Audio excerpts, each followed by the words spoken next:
మరోసారి వివాదం నెలకొంది. మంచు మనోజ్ కు చెందిన జనరేటర్ లో పంచదార పోస్తాడు విష్ణు. దీంతో మంచు మనోజ్ ఇంటికి కరెంటు సరఫరా నిలిచిపోయింది. ఇదే విషయంలో పహాడీ షరీఫ్ పిఎస్ కు వెళ్లున్నారు మంచు మనోజ్.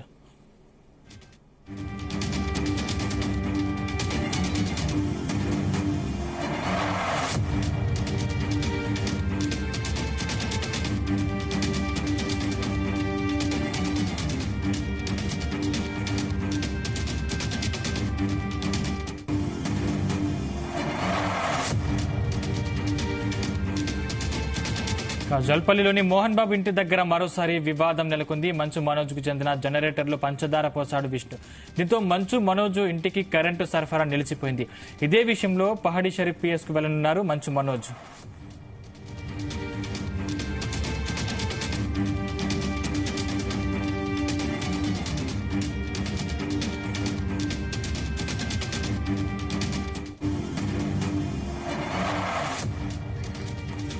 ఇదే అంశానికి సంబంధించిన మరింత సమాచారం మా క్రైమ్ బ్యూరో చీఫ్ రవితేజ అందిస్తారు. రవితేజ, పహాడీ షరీఫ్ పోలీస్ స్టేషన్ జల్పల్లిలో మళ్లీ మంచు కుటుంబం ఇంట్లో ఒక వివాదం తలెత్తినట్టుగా సమాచారం అందుతుంది.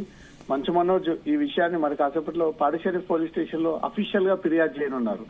తను 2 రోజుల పాటు షూటింగ్ లో బిజీగా ఉండడము, భైరవ షూటింగ్ కి వెళ్తున్నానంటూ కూడా అఫీషియల్ గా చెప్పి తిరిగి వెళ్లిన తర్వాత ఈ రోజు మనోజ్ ఇంటికి చేరుకొని తను నివాసం ఉంటున్నటువంటి రూమ్ లోకి వెళ్లి పవర్ వేసి చూడగా పవర్ రాకపోవడము, దానికోసం జనరేటర్ సహాయాన్ని తీసుకునేటువంటి ప్రయత్నం చేయడము, వెళ్లి జనరేటర్ ఆన్ చేసే లోపు ఆ జనరేటర్ కూడా ఆన్ అవ్వకపోవడంతో ఆ పరిసర ప్రాంతాలంతా కూడా తను లైట్ పెట్టి చెక్ చేయడంతో అక్కడంతా కూడా పంచదార ఒలికి ఉండడము, జనరేటర్ క్యాప్ ఓపెన్ చేసి ఉండడంతో మనోజ్ కి అనుమానం వచ్చి ఇది ఎవరో కావాలని తన ఇంట్లో ఉండకుండా పవర్ ని కట్ చేసి ఈ జనరేటర్ ఆన్ అవ్వకుండా దాంట్లో చక్కెర పంచదార పోసి ఎవరో దీన్ని పాడు చేశారంటూ మాత్రం మంచు మనోజ్ ఇప్పటికే పహాడీ షరీఫ్ పోలీసులకు కూడా ఈ ఇన్ఫర్మేషన్ షేర్ చేశారు. ఇప్పటికే ఈ అన్నా తమ్ముళ్ళ తండ్రి కొడుకు గొడవ మధ్యలో పోలీసులు ప్రత్యేకమైనటువంటి ఒక పికెట్ ఏర్పాటు చేసి బయటి వ్యక్తులు ఎవరు కూడా లోపలికి రాకుండా, ఈవెన్ ప్రైవేట్ సెక్యూరిటీ బౌన్సర్లు సైతం లోపలికి రాకుండా అక్కడ పకడ్బందీగా ఒక పికెట్ ఏర్పాటు చేసి పోలీసులు నిత్యం తనిఖీలు చేసి వాహనాలు అనుమతి ఉంటేనే లోపలికి అనుమతిస్తా ఉన్నారు. ఈ తరుణంలో మంచు మనోజ్ నివాసం ఉంటున్నటువంటి ఇంట్లో పవర్ కట్ అవ్వడము, రెండోది జనరేటర్ లో పంచదార పోసాడంటూ కూడా అతనే స్వయంగా గుర్తించి ఈ విషయాన్ని తను పోలీసులకు కూడా సమాచారం ఇచ్చాడంటే ఎవరు ఈ జనరేటర్ లో ఈ పంచదార పోసి ఇంట్లో పవర్ రాకుండా చేసేటువంటి ప్రయత్నాలు చేశారనే దానిపై కూడా పోలీసులకు మరి కాసేపట్లో పహాడీ షరీఫ్ పోలీస్ స్టేషన్ కి వెళ్లి మనోజ్ లిఖితపూర్వమైనటువంటి ఫిర్యాదు అందజేయనున్నాడు. తన సోదరుడి పైనే అనుమానాలు వ్యక్తం అవుతా ఉన్నాయి. ఎందుకంటే బయటి వ్యక్తులు ఎవరు కూడా ఫామ్ హౌస్ లోకి వెళ్లకూడదు అంటూ కూడా పోలీసులు ఈ పికెట్ ఏర్పాటు చేసి బయటి వ్యక్తులని లోపలికి అనుమతించట్లేదు. కేవలం విష్ణు, మనోజ్, ఇటు మనోజ్ భార్య, విష్ణు భార్య, మోహన్ బాబు భార్య మినహా, అప్పుడప్పుడు మంచులక్ష్మి మినహా మిగతా కుటుంబ సభ్యులు మించి ఎవ్వరు కూడా లోపలికి వెళ్లకూడదు. ప్రైవేట్ వ్యక్తులు గానీ, డ్రైవర్లు గానీ, బౌన్సర్లు గానీ, ప్రైవేట్ ఏజెన్సీస్ గానీ వెళ్లకూడదు అంటూ కూడా ఇప్పటికే ఈ ముగ్గురికి కూడా నోటీసులు అందజేసి ముగ్గురు నుంచి కూడా ₹1,00,000 చొప్పున బాండ్ రాచకొండ పోలీస్ కమిషనర్ తీసుకొని అది షూరిటీస్ కింద సమర్పించడం జరిగింది. ఇప్పుడు మంచు మనోజ్ ఇంట్లో మళ్ళీ ఈ గొడవలకు దారి తీసేటువంటి వాతావరణం అక్కడ. అంటే పోలీసులు వార్నింగ్ ఇచ్చినా కూడా వివాదం మళ్ళీ కొనసాగుతుంది. అంటే దీనికి సంబంధించి పోలీసులు ఏ విధంగా రియాక్ట్ అయ్యే అవకాశం ఉంది? ఇప్పుడు గొడవ పడకూడదు, పబ్లిక్ లోకి రాకూడదు, ఒకరిపై ఒకరు దాడి చేసుకోకూడదు అనేది మాత్రమే పోలీసులు వీరికి ప్రత్యేకంగా వార్నింగ్ ఇచ్చి వారిని కమిషనర్ కార్యాలయం నుంచి పంపించడం జరిగింది. ఇది అక్కడ ఏ ఉద్దేశంతో మనోజ్ ఉంటున్నటువంటి ఇంటికి పవర్ కట్ చేయడము, తన సహాయం కోసం జనరేటర్ సహాయం కోసం అక్కడ వెళ్ళినప్పుడు జనరేటర్ సమీపంలో అంతా కూడా పంచదార వేసి జనరేటర్ పైన కూడా ఆ కానవాళ్లు ఉండడము, దానిపైన క్యాప్ కూడా రిమూవ్ అయి ఉండడంతో అతనికి అనుమానం వచ్చి తన ఇంట్లో పవర్ రాకుండా కొంతమంది వ్యక్తులు ఈ జనరేటర్ క్యాప్ ని తొలగించారన్నట్టుగా కొన్ని అనుమానాలు వ్యక్తం చేసి నేరుగా గొడవ పడకుండా పోలీసులకు ఈ సమాచారాన్ని చేరువేశాడు. 7:30-8 ప్రాంతంలో మంచు మనోజ్ పహాడీ షరీఫ్ పోలీస్ స్టేషన్ కి వెళ్లి ఇంకా తన పైన ఈ కక్ష సాధింపు చర్యలు కొనసాగుతా ఉన్నాయి, నేను ఈ చర్చలకు సిద్ధంగా ఉన్నాను, చర్చించుకోవడానికి సిద్ధంగా ఉన్నానని మెసేజ్ ఇచ్చాను, తన షూటింగ్ లో భాగంగా భైరవ సినిమాకి వెళ్ళిపోయాను, కావాలనే ఎవరో వ్యక్తులు తన జనరేటర్ లో ఈ చక్కెర పోసి పంచదార వేసి ఈ జనరేటర్ పని చేయకుండా తన ఇంట్లో వెళ్లిపోయేటువంటి కుట్ర సాగిస్తా ఉన్నారు. అది ఎవరై ఉండవచ్చు, వారిని ఇమీడియట్ గా ట్రేస్ చేయాలి అంటూ కూడా మనోజ్ మరి కాసేపట్లో ఫిర్యాదు అందజేసేటువంటి అవకాశం కనబడతా ఉంది. 2 రోజుల పాటు అతను భైరవ షూటింగ్ కి వెళ్తా ఉన్నానంటూ కూడా చెప్పి తిరిగి వెళ్లడము,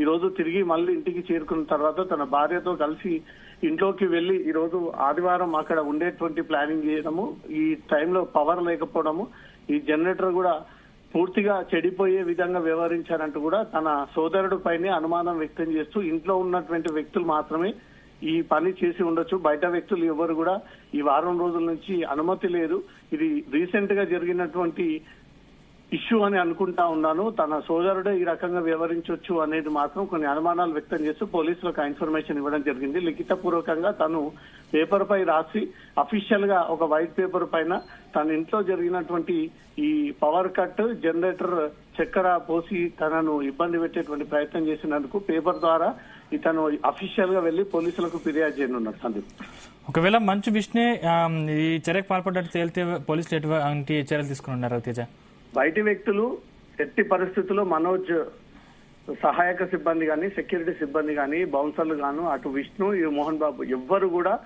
అక్కడ వెళ్ళకూడకుండా ఒక ప్రైవేట్ టీమ్ ని, సెక్యూరిటీ టీమ్ ని, ఒక పికెట్ ని ఏర్పాటు చేసి ఏ ఒక్క వాహనాన్ని కూడా వదలకుండా అన్ని తనిఖీలు చేసి కుటుంబ సభ్యులు అయితే మాత్రమే లోపలికి పోలీసులు అనుమతిస్తా ఉన్నారు.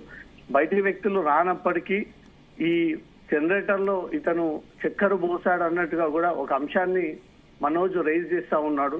ఈ చక్కెర పోసినటువంటి వ్యక్తులు ఎవరు, ఏ ఉద్దేశంతో పోసారు, ఎందుకు పోసారు, ఇష్యూ జరగకూడదు అంటూ కూడా నేను పోలీసుల దగ్గరకు వెళ్లి జరిగినటువంటి ఘటన అంతా కూడా వివరించి ₹1,00,000 బాండ్ షూరిటీస్ సమర్పించి ఇకపై నేను ల్యాండ్ ఆర్డర్ ని చేతిలోకి తీసుకోను, గొడవపడను, ఎవరిని తిట్టను, పబ్లిక్ లోకి రాను, ఈ బౌన్సర్లను పెట్టుకుని హంగామా చేయను అంటూ కూడా ఎవరికి వారు బాండ్లు సమర్పించిన తర్వాత బయటి వ్యక్తులకు అనుమతి లేనప్పుడు ఈ రకమైనటువంటి ఇష్యూ ఒకటి అక్కడ రైజ్ అయింది అంటే అది ఇంటి కుటుంబ సభ్యులు చేసి ఉంటారనేది కూడా మనోజ్ కి కొన్ని అనుమానాలు ఉన్నాయి. తన సోదరుడు పేరునే నేరుగా ఈసారి మెన్షన్ చేసి మనోజ్ ఈ ఫిర్యాదు అందజేసేటువంటి అవకాశం కనబడతా ఉంది. ఇంతకు ముందే మోహన్ బాబు మొన్న జరిగినటువంటి ఘటనలో గాయపడ్డటువంటి జర్నలిస్ట్ ఆసుపత్రికి వెళ్లి అక్కడ జర్నలిస్ట్ ని, వారి కుటుంబ సభ్యుల్ని కలిసి తనదే తప్పంటూ ఒప్పుకొని మీడియా సమాజానికి క్షమాపణ చెప్తున్నానంటూ కూడా ఈ ప్రకటన చేసి అనంతరం కొద్ది నిమిషాలకే మళ్ళీ ఈ రకమైనటువంటి ఒక ఇష్యూ జల్పల్లిలో రిపోర్ట్ అయ్యింది అంటూ మాత్రం పోలీసులకు ఇన్ఫర్మేషన్ రావడంతో పోలీసులు దీనిపై మనోజ్ నుంచి ఫిర్యాదు అందుకున్న తర్వాత ఎవరు జనరేటర్ లో ఈ పంచదార పోసి మనోజ్ ఇంటికి పవర్ కట్ చేశారనే దానిపై కూడా పోలీసులు విచారణలో ఒకవేళ తన సోదరుడు అయినట్టయితే, ఇంకా ఈ దగ్గర కుటుంబ సభ్యులు అయినట్టుగా అయితే మాత్రం వారిపైన కేసు నమోదు చేసేటువంటి అవకాశం ఉంటుంది. Sandeep, right, thank you Raviteja. ఖండించాలి.